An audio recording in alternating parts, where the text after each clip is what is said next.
The X Zone Radio Show with Rob McConnell is largely an opinion talk show.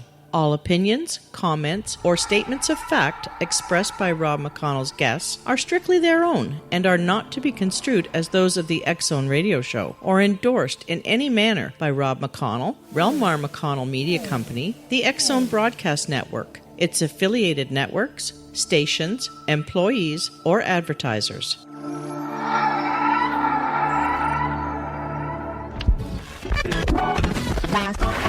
All Hit Radio.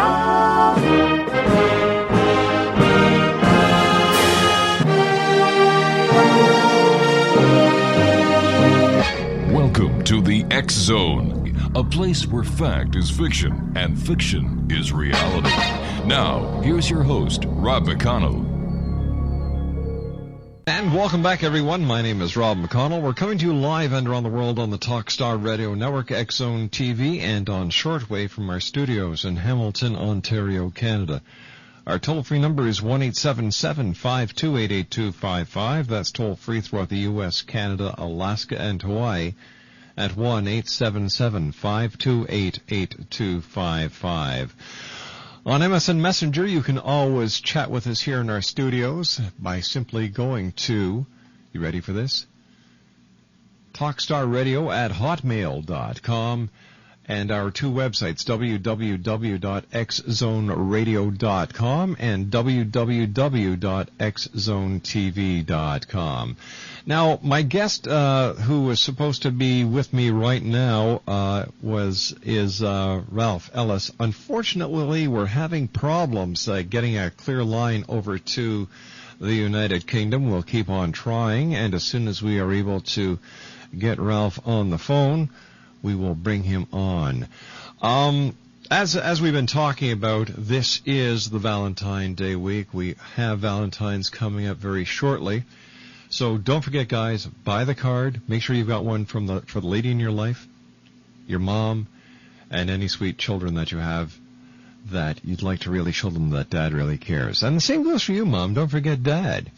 Now, we talk about dreams here on the X Zone, and we've taken an in-depth look at dreams. But one of the questions that comes up very often is, what do dreams mean, and what do we dream about? Well, the most common sex dream involves sex followed by flirting, kissing fantasies. 4% of sex dreams among men and women result in the waking hours, and it seems that 47% of all dreams that we have are sexual. And then we've also checked into the best part-time job you've ever had, and according to CareerBuilder.com, here are some of the great ones. Pharmacy technician with an average salary of $12.32 an hour. A tax preparer. You know, the people who prepare your taxes, are you ready for this? Their average salary is $32.21 an hour. A dental assistant has an average salary of $14.53 an hour. Personal care and personal home aid, they have an average salary of $8.45 an hour. A receptionist, their average salary is $11.01 an hour. And a clerical library assistant, they earn an average of $10.40 an hour. I just got word from our good friend Superman at Master Control that we have Ralph Ellis on the phone, but we're not going to be bringing him on until after the first break. So see, this is why I call this guy the Superman, because he can make things happen where many people can't. Top 5 gifts not to get your Valentine. Number 1, something contagious. Number 2, a dozen dried roses from last year. Yeah, I tried that once. It didn't work. A heart-shaped candy. A heart-shaped oil change kit. Candy canes and a red bathroom scale. Wouldn't work here either. Can your eyes get any bigger? Let me see. No, I don't understand what that's all about, guys. You'll have to give me some other information here. Ralph Ellis is going to be with us. That is for sure on the other side of this break. We're going to be talking about the history that they don't want you to know, and how scientific community, archaeologists, and theology have been feeding you misinformation. We're also going to be talking to Ralph about his new book that is coming out. and it promises to be another great one. 1-877-528-8255 is toll-free. My name is Rob McConnell, and when we return from this 2-minute break, Ralph Ellis will be joining us. And like I said, we're going to be talking about history. The history that people don't want you to know about. I've said this many, many times, that history is one of the biggest lies that our children are being taught. History was written by the conqueror, and 95% of the time, it's wrong. For example, Christopher Columbus, he did not discover America. We'll be back on.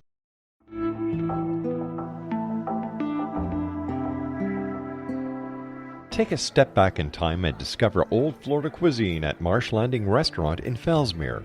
Enjoy delicacies such as frog legs, gator tail, catfish, and swamp cabbage, or enjoy the more traditional cuisine like hand-cut Angus steaks, ribs, and seafood. Join us for breakfast with a southern flair featuring sweet potato pancakes, biscuits and gravy, and much more. Planning a party? Marsh Landing's private dining room can accommodate groups from 8 to 80 people. While you're visiting, enjoy the historic pictures, artifacts, and stories that line the walls. Marsh Landing is truly a unique experience. Marsh Landing Restaurant, 44 North Broadway in historic Fellsmere, or visit marshlandingrestaurant.com. Marsh Landing, old Florida cuisine at its best.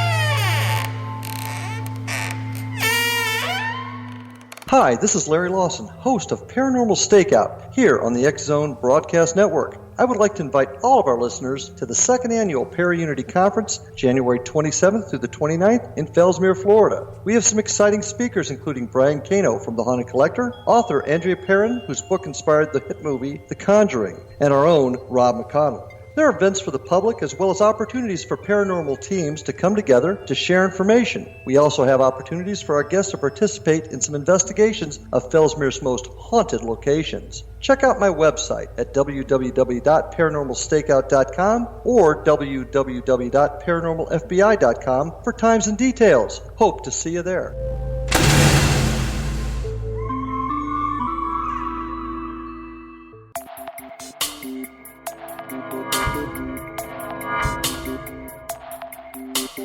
Are you interested in the paranormal, ghosts, UFOs, or psychic phenomenon? Join me, Tim Bartley, co-host of Talking to Spirits with Lightworkers Tim and Justina, coming mid-January 2017 to the XZBN. We will channel spirits live and talk to them, revealing all kinds of amazing information. Spiritual attachments will be found and removed on the show, and so much more.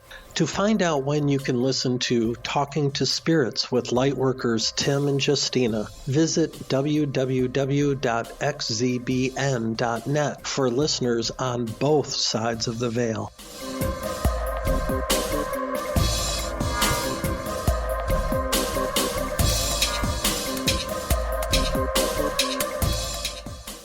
Welcome back, everyone. Ralph Ellis is our special guest this hour.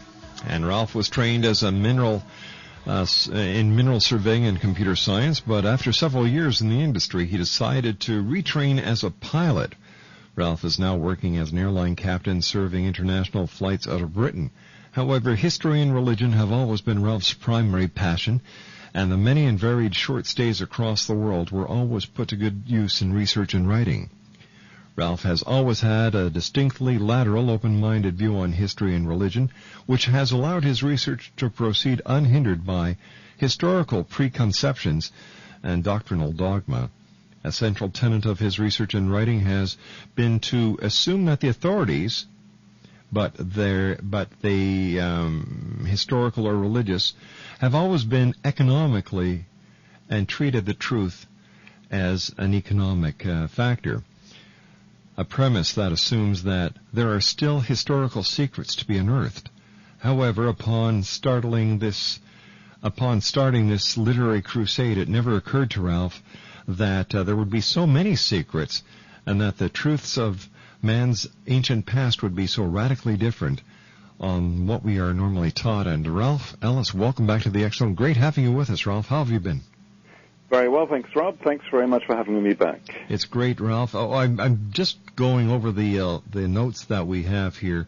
Some of the topics that you and I have talked about in the past are the Israelite exodus from Egypt. We've talked about the biblical Jacob, who was actually a pharaoh. We've talked about Mount Sinai was the Great Pyramid, which makes a lot of sense. We talked about most of the Bible comes from old Egyptian texts. We talked about Adam and Eve were Pharaoh Akhenaton and Nefertiti. Are you still shocking the world with your books and discoveries? The list goes on, doesn't it? My goodness, it's so refreshing to talk to someone who's not afraid to let the truth out. History is not quite as we know it, is it?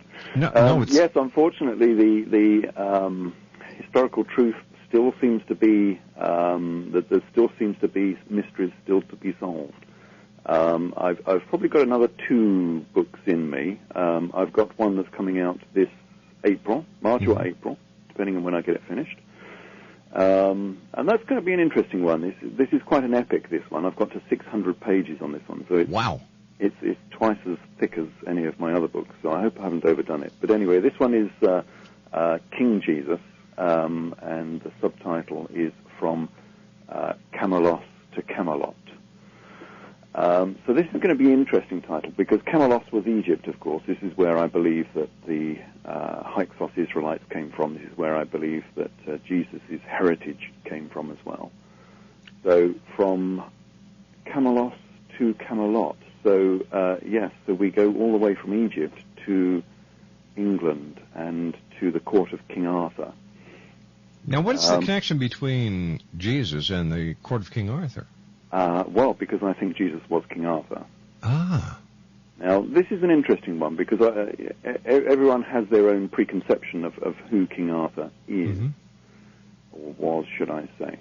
But, of course, the texts are very nebulous. They don't actually say what we understand King Arthur to be. We all think of him, well, traditionally we used to think of him as sort of a 12th, 13th century monarch, but of course that's wrong. And nowadays everyone thinks of him as being a Dark Ages monarch, so we're talking about the 6th century AD or something like that. But the texts themselves are confused. They're very confused, in fact. There are many references to the 6th century AD, but there are also quite a number of references to the 1st century AD. So the texts don't quite actually know where to put King Arthur. Was he supposed to be Dark Ages, or was he supposed to be 1st century? And I get the impression, having looked through all of the original Grail texts, this is from the Vulgate cycle, which is an enormous, great compendium of Arthur stories. It just struck me that the original story was most probably a 1st century story, and it's been slipped back into the 6th century in order to divorce it from its original roots, because its original roots are quite heretical, basically. Really? Yes, because if you understand that this guy, King Arthur, was actually King Jesus, quite a lot of the story actually changes. So it's been quite a roller coaster ride, actually. I didn't set off with this intention. This book has just sort of grown exponentially when it shouldn't have done.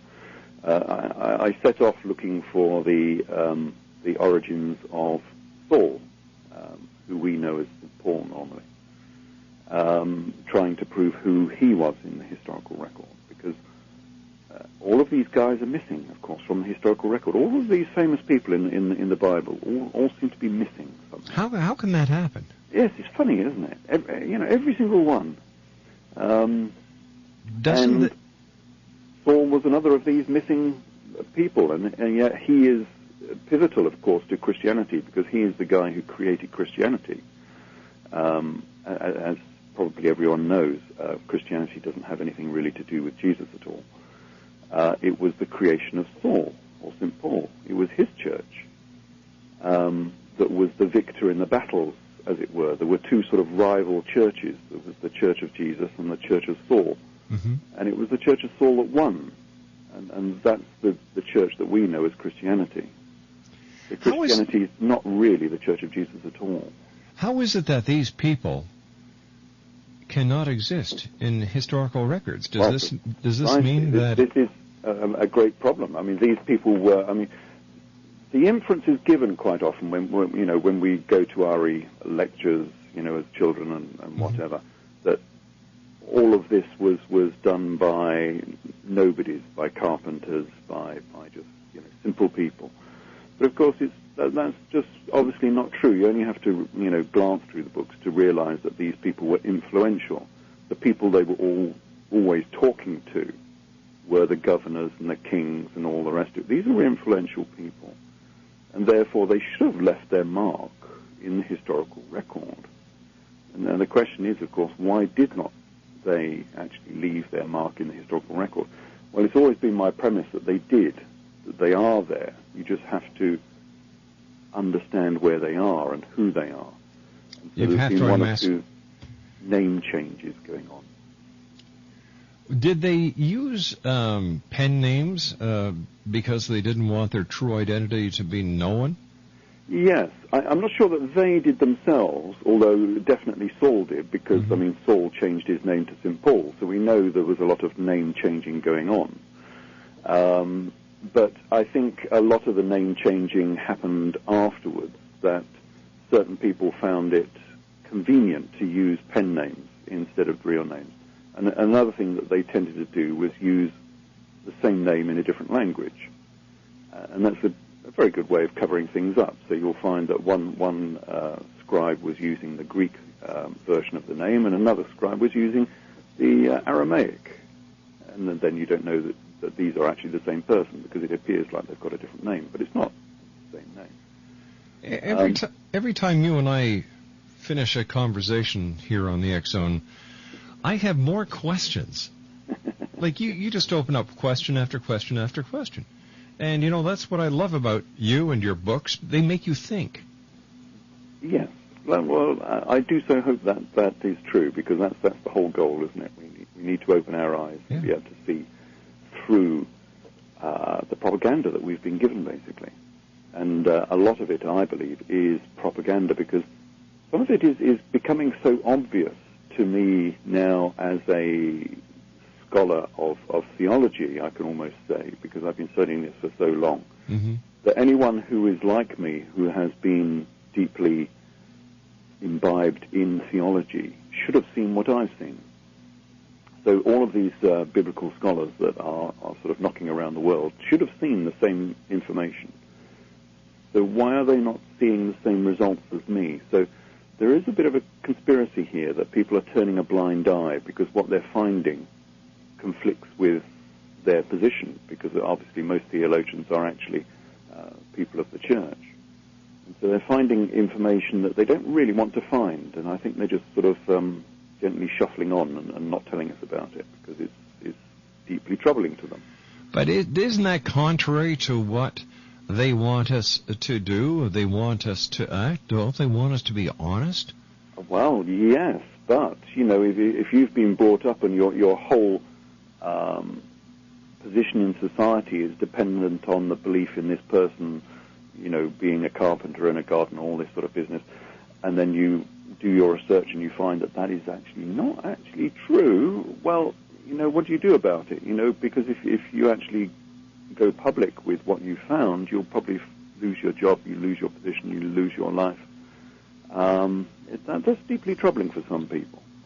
Apart from the theological difficulty, if you deeply believe this, suddenly you find it's not true, that is another problem. But it seems quite obvious to me. I mean, one of the big revelations I've had recently is reading the Talmud. Now, the Talmud is an awful book to go through. The Talmud is the jottings of the Jewish priesthood, basically.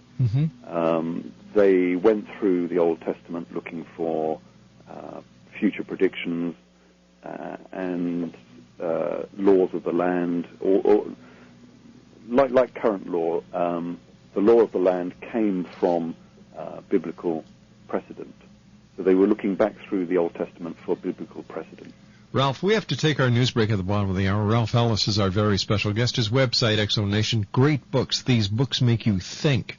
www.edfu-books.com. That's www.edfu-books.com.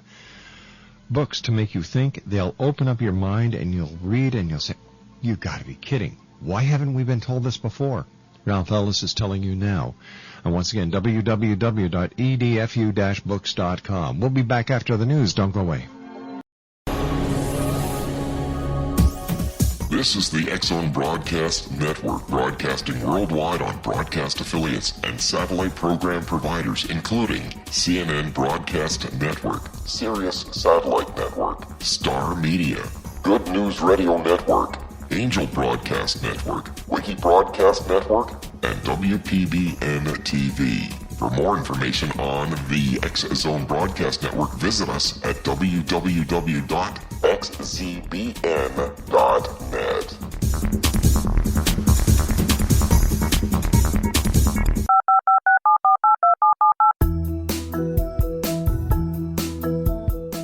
Did you know that when you're on the road with limited data or Wi-Fi, you can still listen to the X-Zone Radio Show with Rob McConnell, The Science of Magic with Gwilda Wiyaka, X-1, Dimension X, Space Patrol, and every minute of the X-Zone Broadcast Network by calling 213-401-0080, courtesy of Audio Now.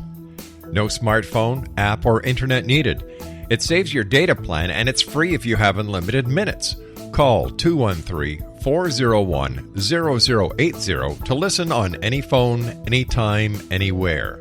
Remember, 213-401-0080 for the best of the paranormal, parapsychology, and sci-fi radio programming anywhere, 24/7, 365.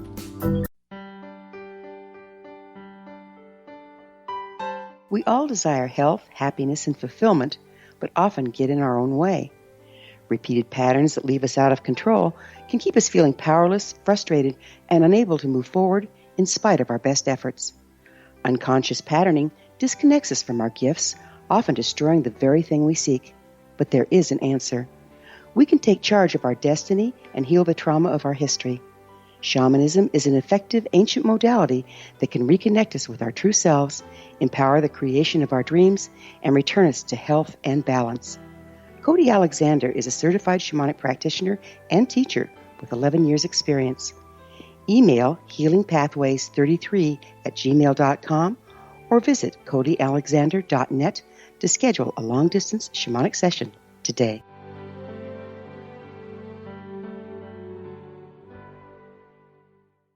Ralph Ellis is our very special guest this hour, Exo Nation. His website is www.edfu-books.com.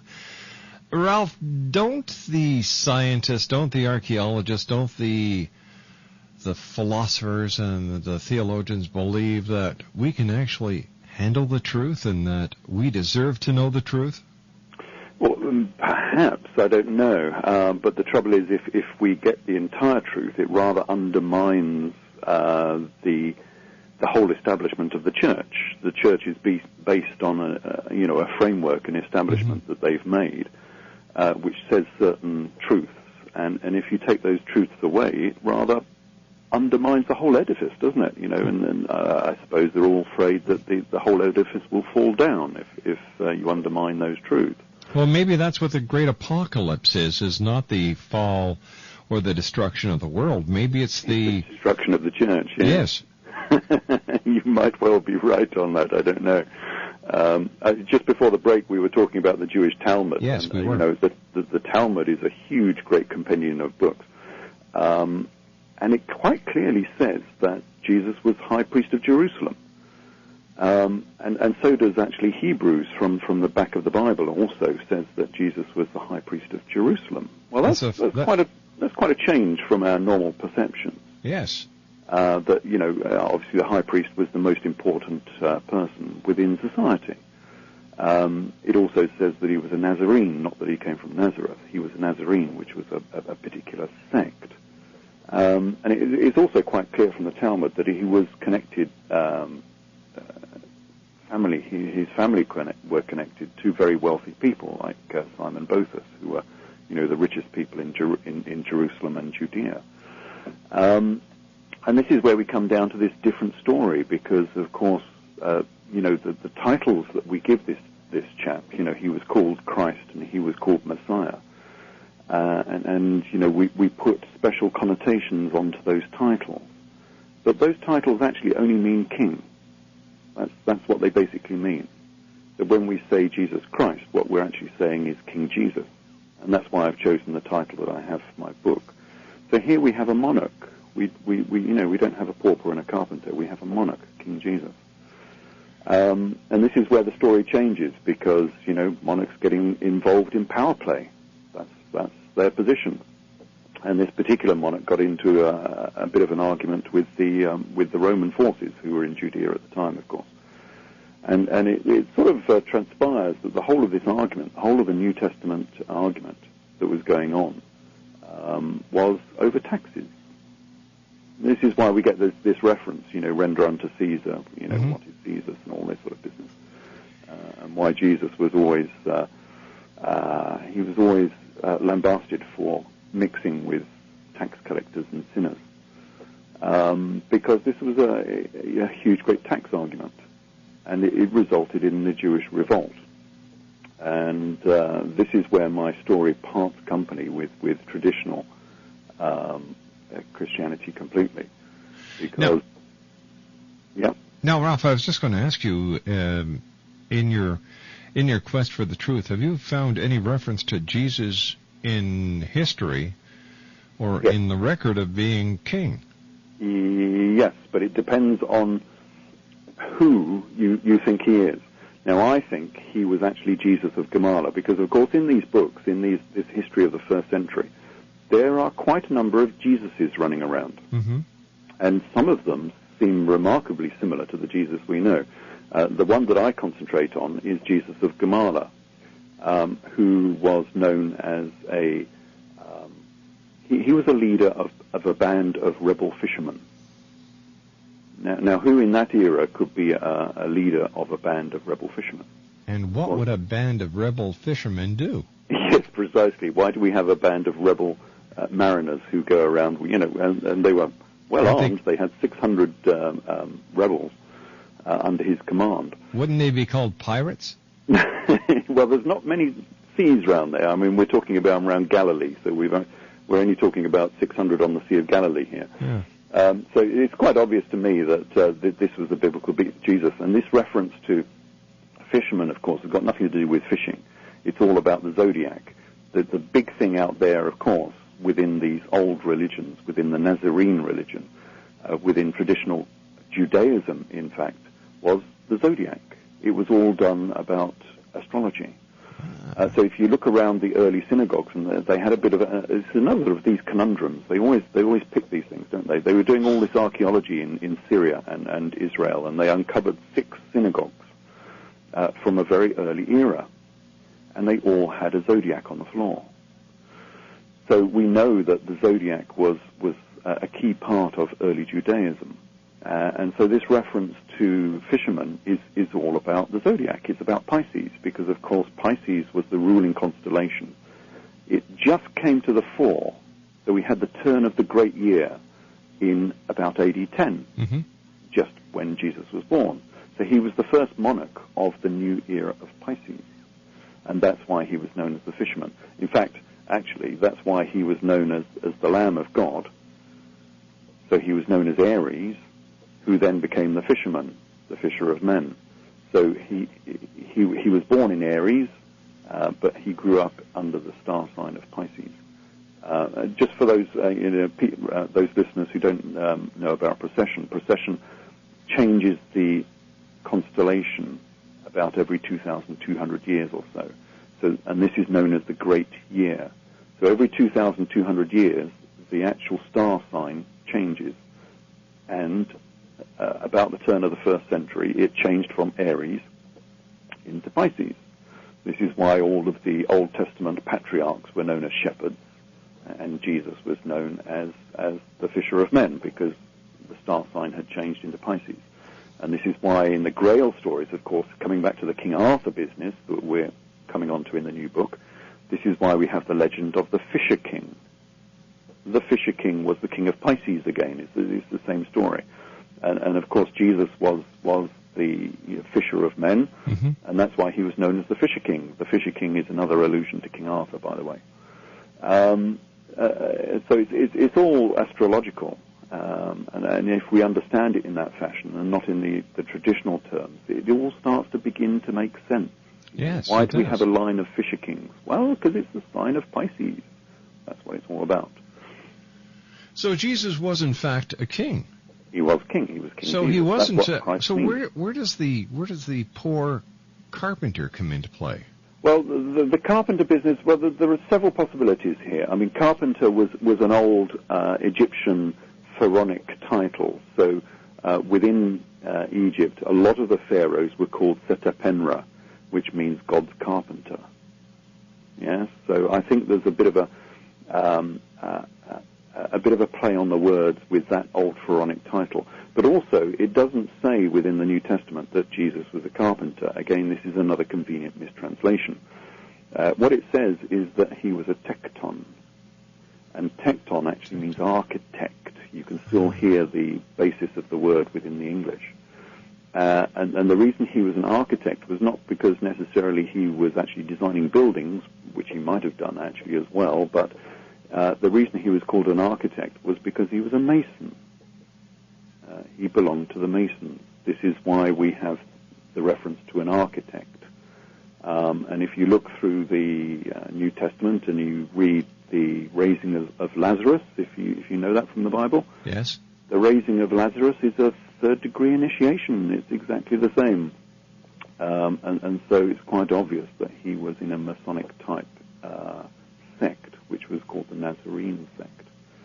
So, and that's why, of course, the God of the Masons is known as the architect of the universe, and this is why he was known as the architect, because he was supposed to be the son of God, as it were.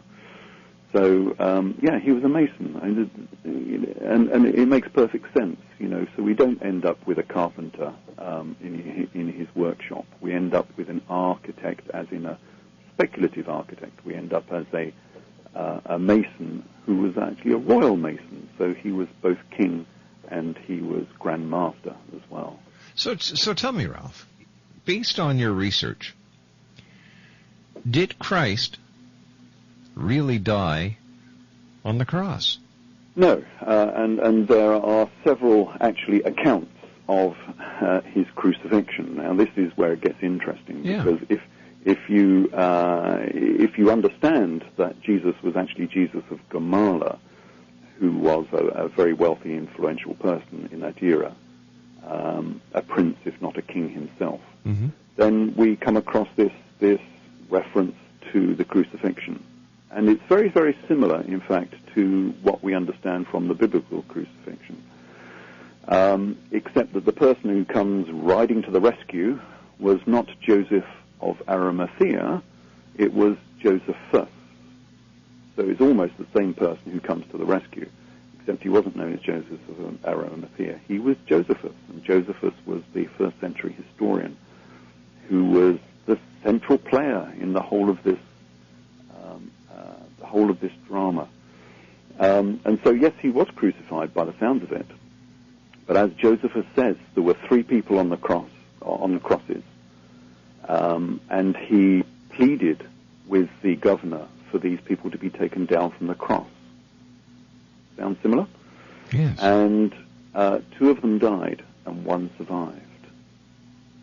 Now, he doesn't actually say who these particular people were, but the circumstances and the location and the date and everything just fits like a glove. This has to be Jesus of Gamala.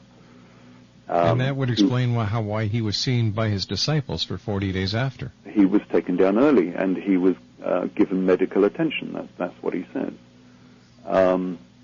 And that's actually what it says in the Talmud as well. So, all of these scholars, of the Jewish scholars who have been poring through the Talmud should know this as well, because that's what it says in the Talmud. And that's why in the Talmud it says that Jesus was blind in one eye, had a dislocated shoulder, and was lame and couldn't walk?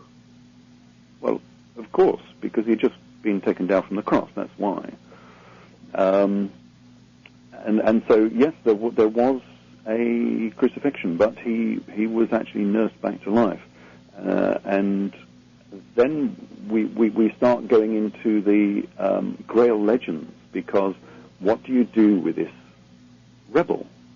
So here we have, and this was all part of the Jewish rebellion, so this is why he was actually crucified. He was the leader of the Jewish rebels.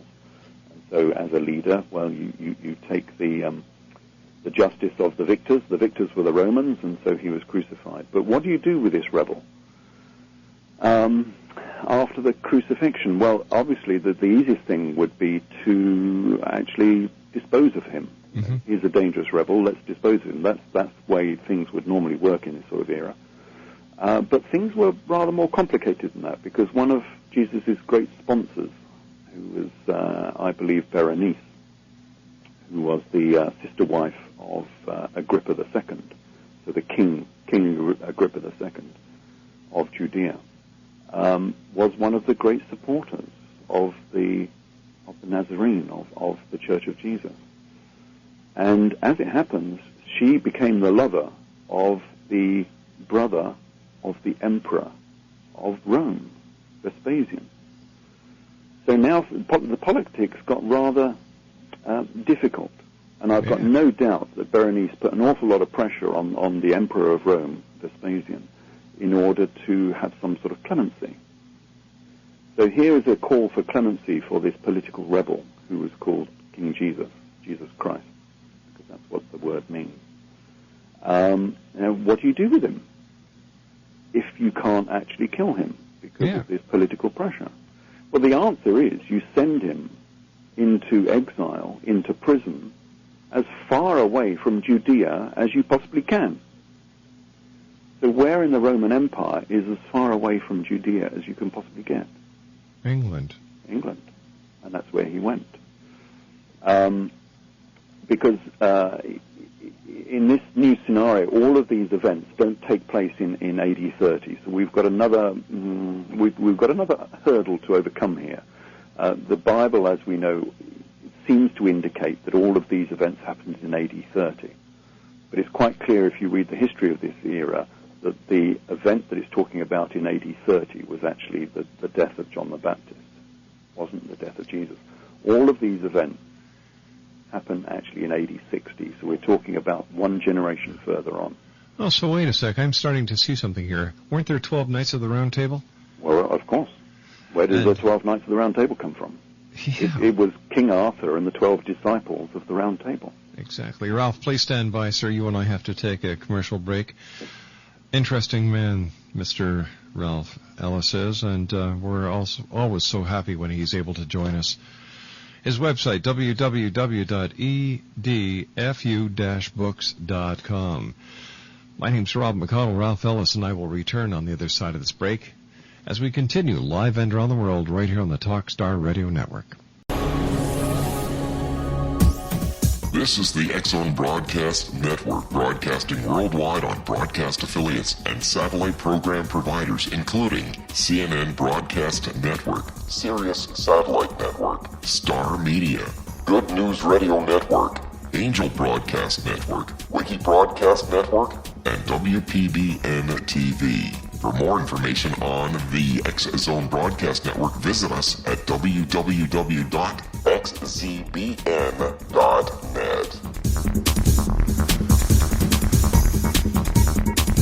19 Sergeant Essential.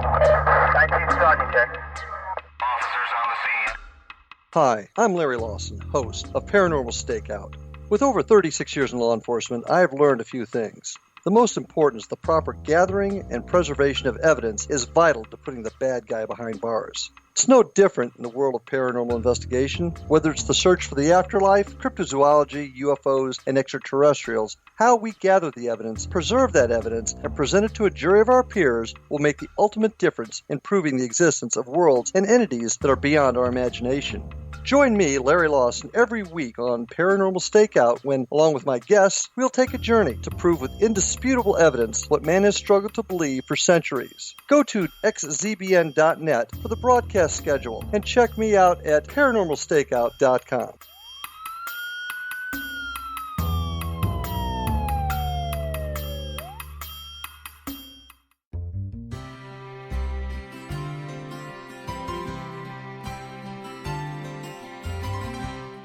True healing must address 4 levels: physical, emotional, mental, and spiritual, for us to live joyful and productive lives. We tend to treat 3 of the 4, leaving the spiritual languishing. If you're tired of the same dysfunctional patterns cropping up in your life, Soul Balancing is for you. Trixie Phelps, owner and founder of Soul Balancing, is a naturally gifted energy healer trained in numerous esoteric forms, including shamanism. Trixie has created a powerful modality that safely and effectively clears your energetic field. A soul balancing session can remove interference, heal trauma, and restore your hope. Contact Trixie for a life-changing long-distance session today, www.soulbalancing.world.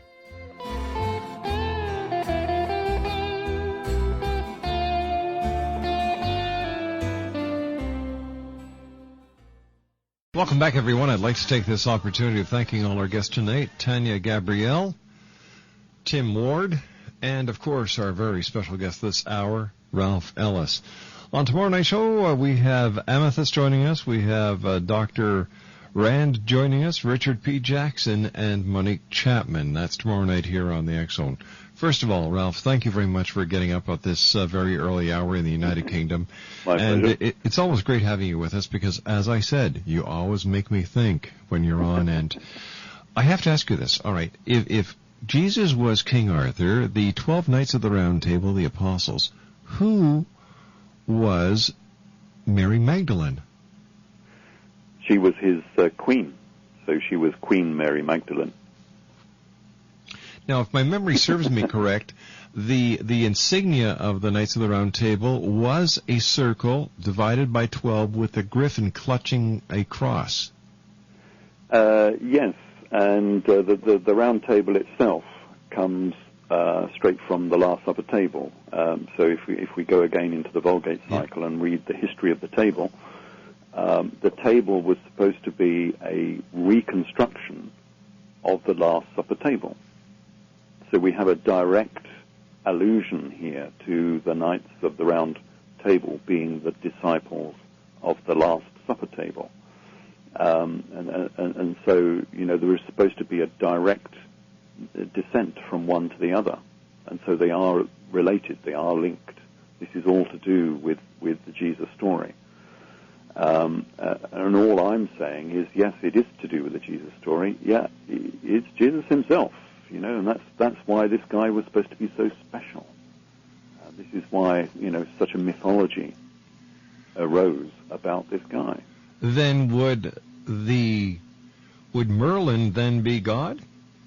Well, I think there were lots of creations that were added on. Right. Merlin was sort of invented by William of Malmesbury, I think.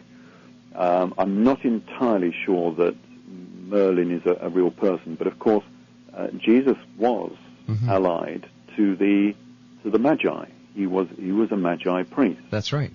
And so a perfect allusion to the Magi would be someone like Merlin. He does the same sort of thing. These people were supposed to be, adept astrologers. They were supposed to be magicians like Simon Magus.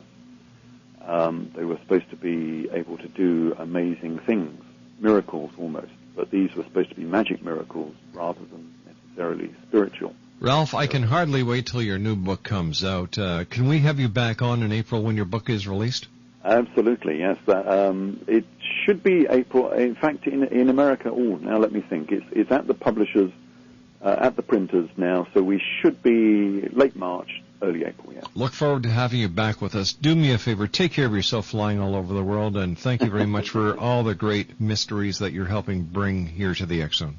And you too, and thanks very much for having me on. Nice talking to you, Ralph. Take care of yourself. Bye-bye. Ralph Ellis, what a gentleman. www.edfu-books.com Well, that's it for tonight, everyone. I'd like to take this opportunity of thanking my producer at Master Control, the one and only Superman. Thanks, Super, for keeping us up on those 3 satellites in the sky, Galaxy 4R, Telstar 7, Anglia 2, and now the rest of the world on TalkStarRadio.com streaming audio. To my wife and senior producer, Laura Rogers, thank you, sweetheart. Keith Friedman at Consolidated Streaming, thanks, buddy, for keeping our video feeds going. And to you, the X-Zone Nation, thank you for allowing us to be part of your day or night, no matter where you are on this great big world of ours.